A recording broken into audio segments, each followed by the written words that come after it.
mentioned very quickly, we are joined this evening by RIOC's new president and CEO, BJ Jones. The reason we had to move the timing around a little bit is because he has another engagement this evening that he needs to get to. So he won't be able to stay for the duration, but we wanted to make sure he was here for his first PSD community engagement meeting as a CEO, and we thank him for attending. With that, I will turn it over to Chief Brown. Just one more mention that we have our Halloween parade and extravaganza coming up Saturday, October 25th.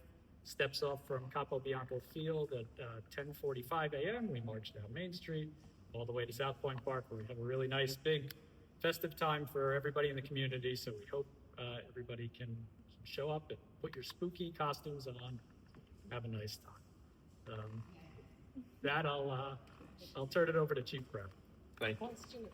Excuse me? We've been collecting a lot of candy in the pantry. Do you want it for when they have the tables outside, or do you want it to go up? So she was bringing up, in addition to the Halloween parade that RIOC puts on, we actually have an entire weekend of activities and fun, just geared towards the kids. PS 217 puts on a nice extravaganza on Friday, and then RIOC puts on the Halloween parade on Saturday, and then the community has a trick-or-treating for the kids at stations all along the island. So it's actually a busy weekend for PSC, but it's an enjoyable weekend.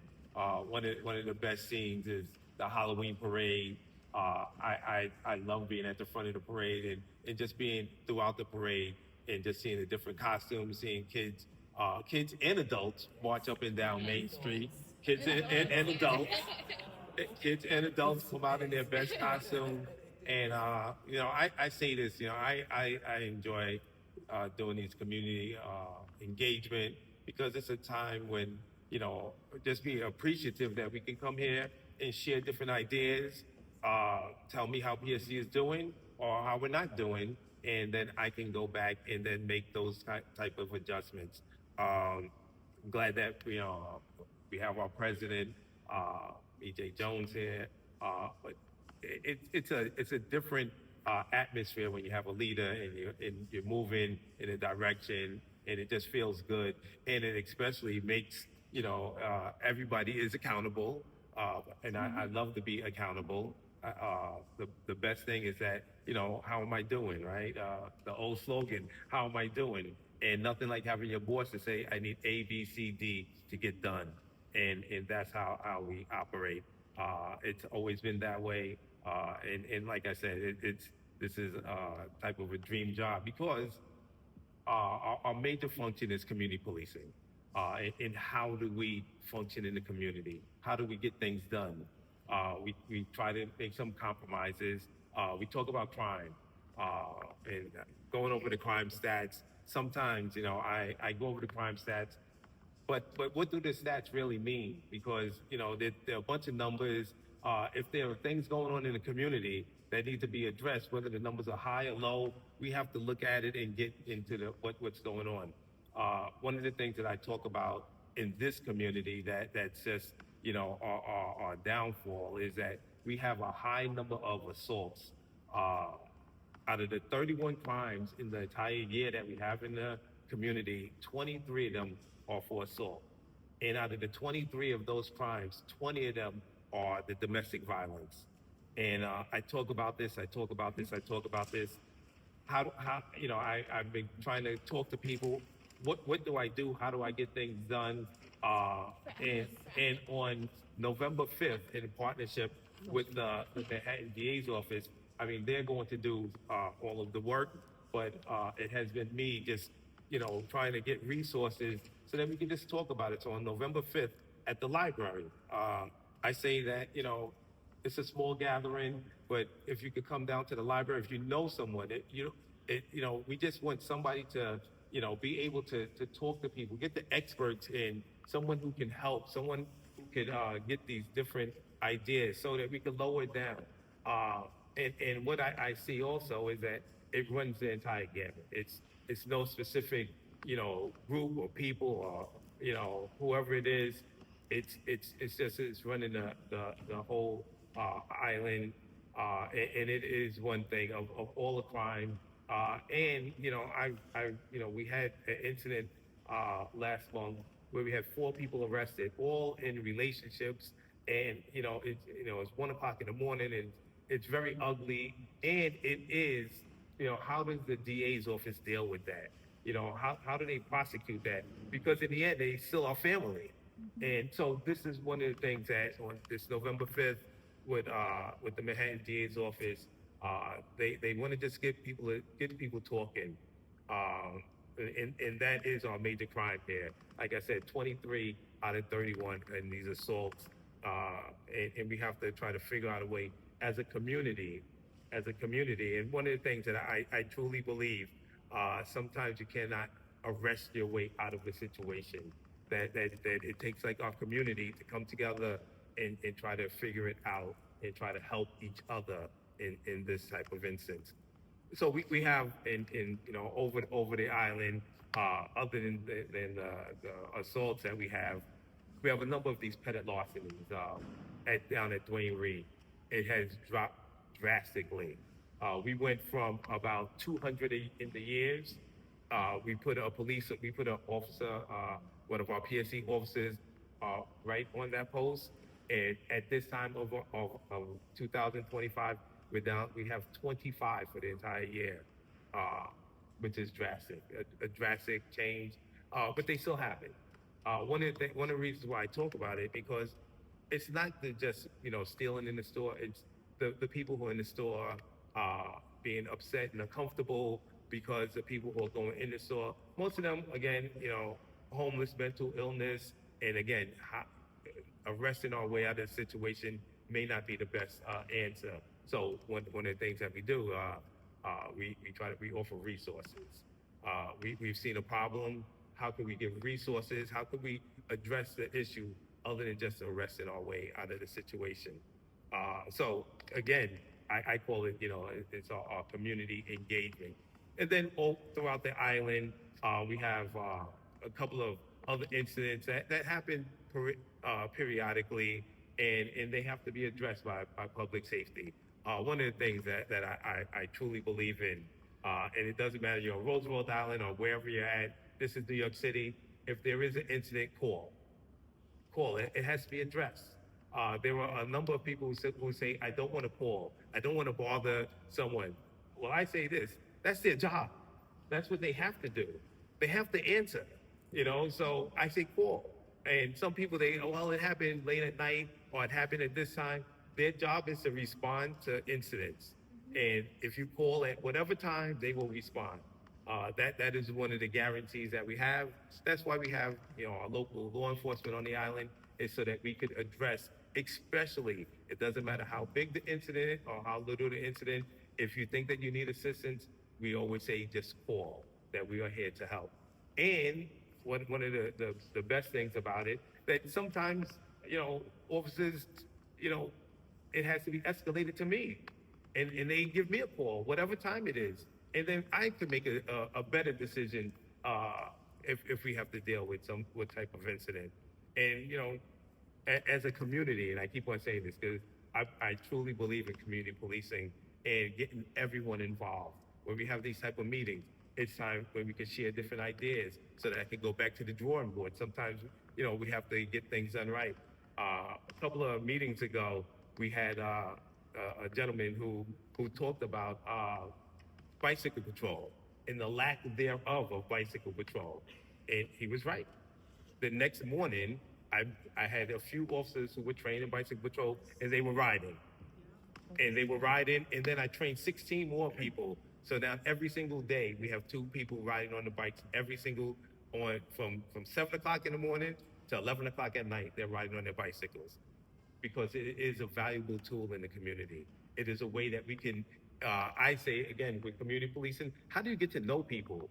If you ride your bike, you can stop, you can chat, you can talk, you can get to know who the people are, and provide services. So that's why I welcome this type of meeting. I know it's a small gathering, but it is good. It's a way that we can share information. And again, I like to reach out to more people in the community I actually do. I have a number of meetings in my office. You know, I take meetings with anybody who wants to come in. Some of them are high level complaints, some are low. It doesn't matter whatever it is. I talk and I sit and I listen, and so that we can get it right. One of the things, and this is what I really love about Roosevelt Island, it's like we're an island.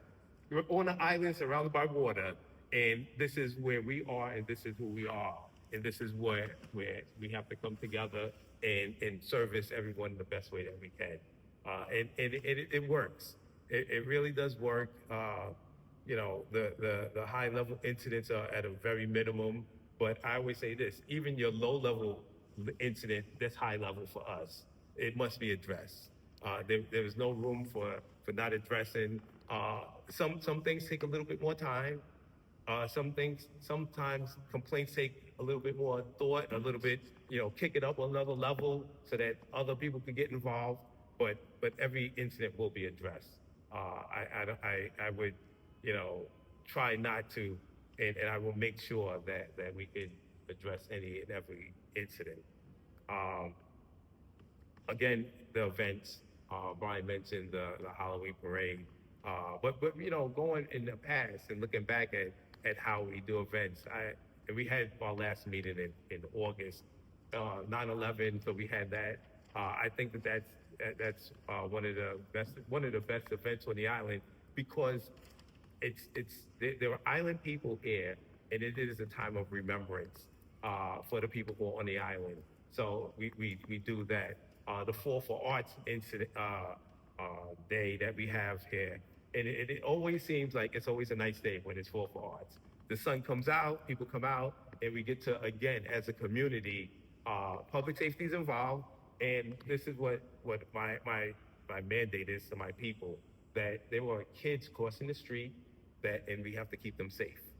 The artists will paint, and we'll watch them, and it'll be really nice. But our job is to make sure that everybody has an enjoyable day. So whenever we have these events, Halloween, and I call it the Halloween weekend because it's Friday, Saturday, and Sunday. A lot of young kids running in the streets and running around.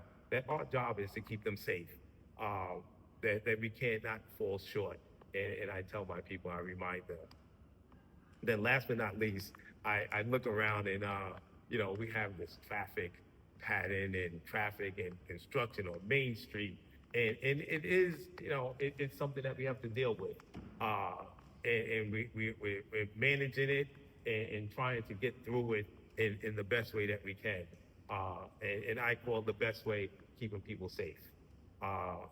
We have to change the crosswalks and we have to follow the regulations of how we operate. Kind of like change our pattern. We have to do it in PSC. They're right in front of our office right now. So, we have to change the way that we operate. But I think that it is for the better. It's making the community look a brighter, a facelift, kind of. But in the time, and it's going to go until the end of November. So it's a long time. It's been a long time, and but we still have to adhere to the traffic regulations. I had someone who wasn't really the most happiest person because they couldn't get their delivery, and I said, but we'll help out. We'll help out. You might have to go a few steps further, but we'll help you out. We'll help you. Our PSC officers are out there. They're trying to, accommodate the delivery trucks. They're trying to accommodate the Ubers and Lyft and pickups. But, we have to, adhere to this traffic and help them get things done. Just to support what you're saying, because we get deliveries every week, and your guys have been great. I mean, they come, they're able to do deliveries. We warn them that there's construction. So when they tell them where to go, they're fine with it. Yeah. So they help them and guide them where to go. Yeah. So that's one of the things that, we try. I can tell you this, that my officers, they try, they give 110%. I'm very happy with them and collectively. I always say in some groups, somebody does something which is a little step out of the guidelines, but we try to, alleviate that as quick as possible. But as collectively, I can tell you this, that they are on 110% collectively with all 51 people that we have in our department. And one of the good things that we do, we bring in training.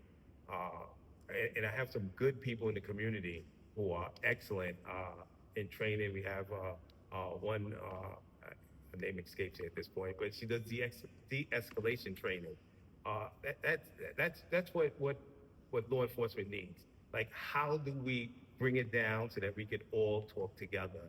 And she's phenomenal. Yes, yes. There you go. So she does and I met her at a community event like this, and she was talking to someone about her training. I read up on her, and she's trained all of my officers in de-escalation from the community, and it is a good thing to have. So one of the things I always I could talk until 6:30 easily, but I would like to hear anything and we go. Yes, ma'am. I wanted to follow up. You said most of the incidents here, the violent crimes, 24 of them were domestic 23. violence, 23. And I just wanted to share this information with you. I host domestic violence workshops Mondays from 4:30 to 5:30. I'm sponsored by Rita, but Tuesdays, Thursdays, and Saturdays, that's me, out of pocket expense, and I do it voluntarily. And we sit and we talk, and I find out who in the community is going through these types of Where's this incidents. at? Oh, Carter Carter Burden. Burden. Yes, It's I provide them with clothing. Okay. I have donated clothing, non-perishable If you don't mind, can I items. hold on to this? Please do. And I, Refreshments. and have I can all talk of about this out of because- my pocket, but I could use public safety support, anybody else's support, spread the word. We do have domestic violence workshops taking place. So I wanted to let you know that whenever you encounter those incidents, allow your officers to refer people to the workshops. There's very beneficial information Okay. and things there for them. And I just wanted to let you know. I can tell you, I truly believe that that sometimes people need to speak to someone. We if you don't know, in 460 a couple of years ago, 5 years ago, we were having over 100 complaints a month, and now it's down to about 20 because they got in social services, the group breaking ground, and now people. I mean, things are still happening. But not at the levels that we saw 5 years ago. Tremendously cut down with just social services stepping in, kind of doing things a little bit differently in the public safety department, having NYPD also step in and Partnered up with the district attorney. And the district via attorney. email. Yeah. We're corresponding.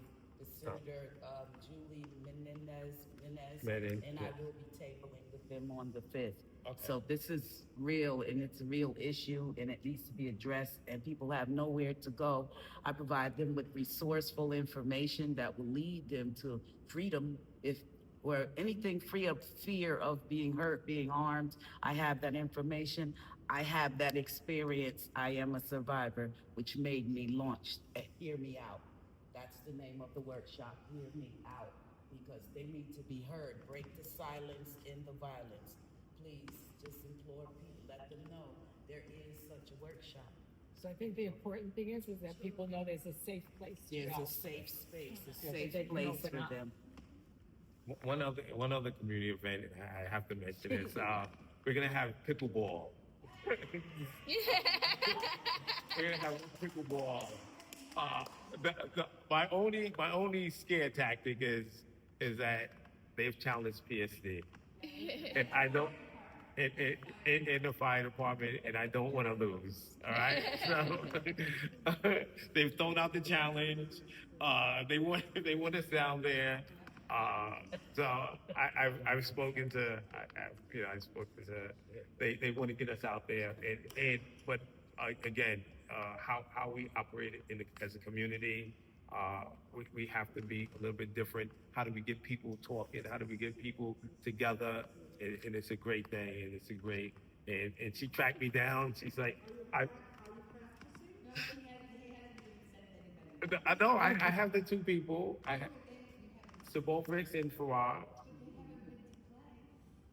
I thought they had to come on November on a specific date. Yeah, that's the tournament. Yeah, that's the tournament. Oh yeah, we're ready for the tournament. We show up to win. We don't need to practice.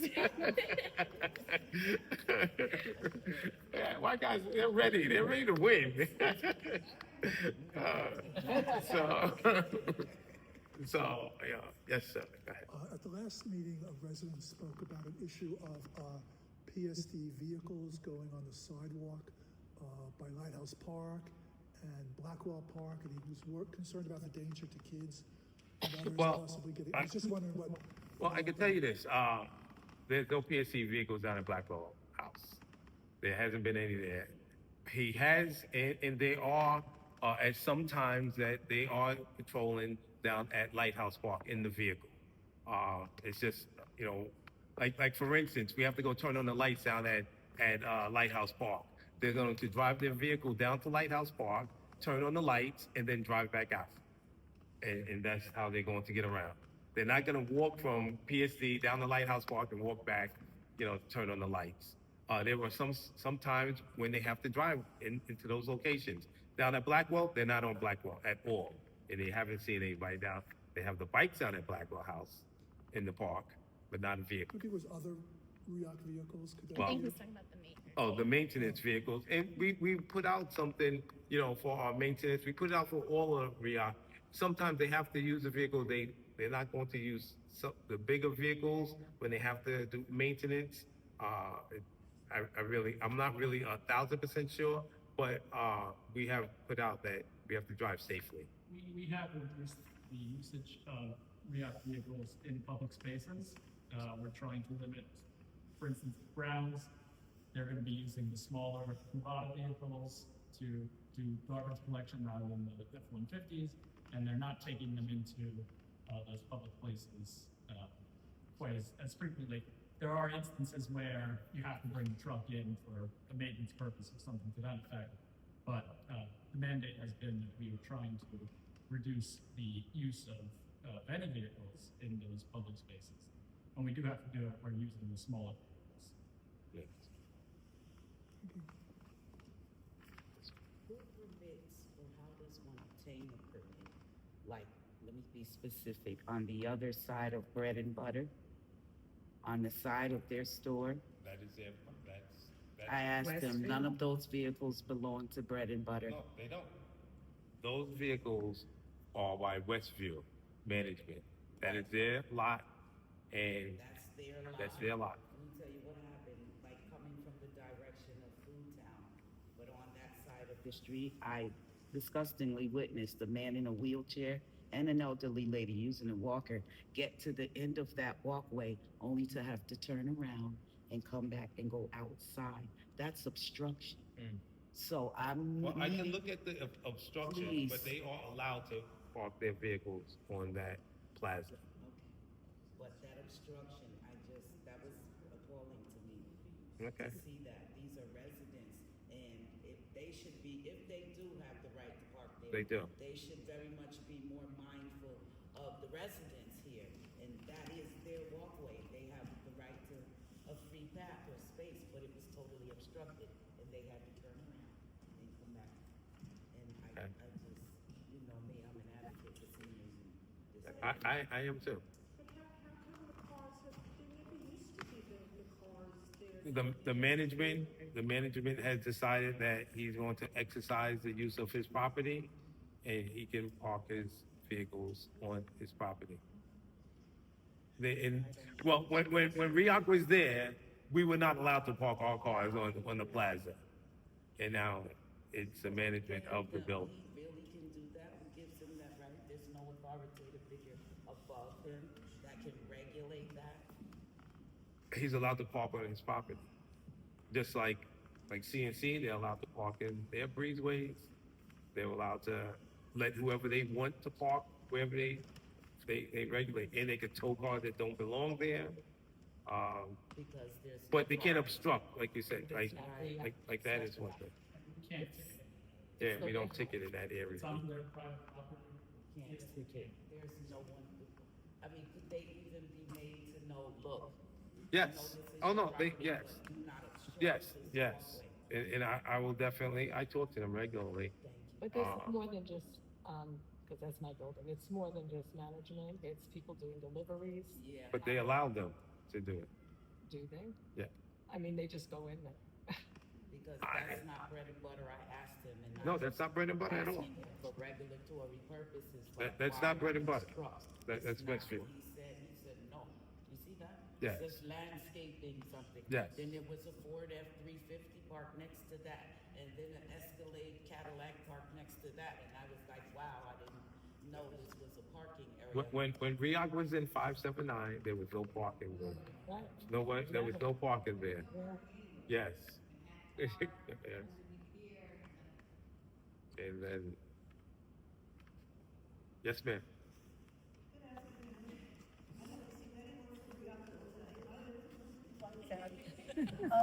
Brian, stand up. This poor guy's been here since the comments on. In spite of being a lonely father alone all week.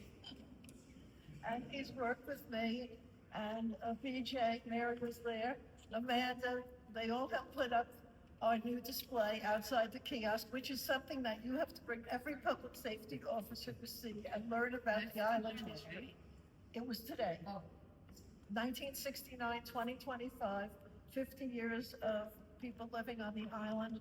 And I have to thank RIOC, I have to thank Browns, I have to thank maintenance, I have to thank the electricians, I have to thank everybody.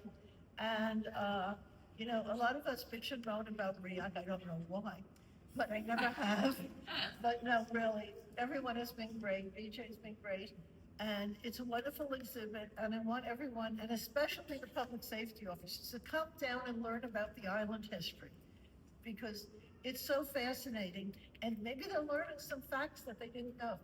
And the kiosk staff is willing to teach them, and they produced this beautiful map. And thanks Amanda and Iris, who wasn't here today. And so really, it shows that we can all work together. And this was just the inspiration of our former intern, who's a graduate student at Hunter. And Brian saw the maps and we said, let's do a project. And it worked out. Nice. So I really want to thank everybody. And I think it's time for the RIOC staff to come home. She's calling me, right? Yes, sir. Thank you. Oh, just, I'm wondering about a national story affecting Roosevelt Island yet. Has ICE been on Roosevelt Island? And if they do come, is there any policy that public safety has regarding that? Well, ICE hasn't been on Roosevelt Island. And public safety does not have that authority. They would have their authority with NYPD, local law enforcement, but we don't have any authority to regulate ICE on the island. But what about in terms of assisting? Well, they would ask us for assistance. So, but they haven't been on the island. State police, they're on the island periodically, but they go down to Four Freedoms a lot. Yes. Well, because there are people who call about the fishermen. No, it was the state police. I did see that. So, but I can say in not in anyone's defense, but we have told the fishermen that they have to kind of keep the area clean. You know, don't leave any hooks lying on the ground afterwards, and they have all been compliant. We have not had any incidents, but we have, you know, told them that, you know, we have a nice clean island down here, and we you know, and they're nothing but compliant in their fishing.